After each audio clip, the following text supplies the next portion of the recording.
Case with the most horrific twists you never knew. Cold case. Discover the most horrific twists of this case you never knew. On March 6, 1959, 9-year-old Candy Rogers left her home in West Central Spokane to sell campfire mints in her neighborhood.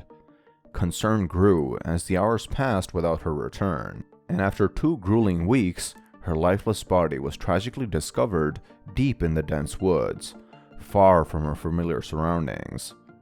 Despite extensive efforts by detectives, the circumstances surrounding her death remained a haunting mystery for decades. So, buckle up and get ready for a ride through one of the most horrific and shocking cases you've ever heard: the disappearance. On March 6, 1959, after returning home from school, Candy eagerly anticipated spending time with her friends the following day. However, she had another task at hand. As a member of the Bluebirds, she aimed to raise funds by selling 7 boxes of campfire mints in her neighborhood. With her mother's approval and a reminder to return before dark, Candy snacked on an oatmeal cookie, briefly played with the family dog, and embarked on her mission around 4 p.m. Joining other girls selling chocolates, Candy's fate remains unknown as she never made it back home, triggering growing worry among her family and neighbors. An investigation into her disappearance was launched. The police investigation. Upon receiving notification about the missing girl, authorities swiftly joined the search for Candy. As night fell, searchers stumbled upon 6 boxes of campfire mints scattered along Petite Drive, potentially linked to Candy's sales.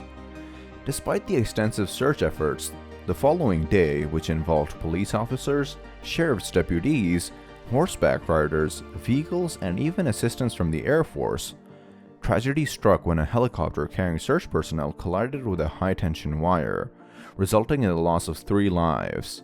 Undeterred, the search for Candy persisted, but her whereabouts remained elusive, leaving her mother Elaine consumed by despair and anguish as the days passed, uncertain of her daughter's fate. The breakthrough. On March 22, 1956, Airmen Howard Lawrence and Richard Burgeon discovered blue suede shoes while hunting, far away from Candy's home. Police contacted Candy's grandfather to identify the shoes, which resembled ones Candy had worn before. Days later, a search team found her decomposing body. The Spokane Police Department launched a thorough investigation, but leads were scarce. Serial killer Hugh Bayern Morse was a suspect, but lacked evidence. In 1963, Candy's father died by suicide, burdened by his loss. Years passed, memories faded, and DNA analysis in 2001 yielded no match. The case remained unsolved until Candy's mother's death in 2006, leaving the killer's identity unknown. The twist. Around 2017, forensic genetic genealogy emerged as a promising method to solve cold cases.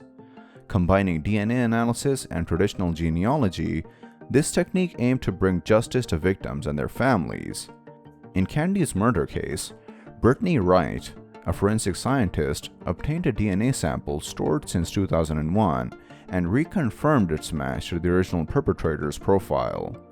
Despite initial setbacks due to degraded DNA, they discovered Othram, a lab specializing in working with degraded samples. They identified 3 deceased brothers, John, Andrew, and Terry Hoff, as possible suspects. Further investigation led them to John's daughter, Kathy, whose DNA indicated a strong familial connection to the suspect profile. John, who had a troubled past and lived near Candy at the time of the murder, became the prime suspect. Exhuming his remains and conducted DNA testing confirmed his guilt. Candy's relatives received the news with a sense of satisfaction, finally knowing the perpetrator's identity. The aftermath. Candy's family never knowing her killer's identity saddened them deeply, as her grandparents and parents went to their graves without closure. Kathy, John's daughter, was profoundly shaken by the revelation that her own father was a murderer. She grappled with the realization that he wasn't a depressed individual, but rather an evil person. Kathy acknowledged the pain that her father's crime inflicted on the victim's family and publicly apologized. Although there was no true justice as he escaped punishment, She hoped that the resolution brought some peace to the fact that his name was now associated with the crime and that the case was finally solved. John's heinous act caused profound misery and kept the family in the dark for over 6 decades. Yet, the relentless dedication of multiple generations of detectives eventually uncovered his identity, providing the grieving family with long-awaited closure. What do you think about this case? Let us know in the comments below.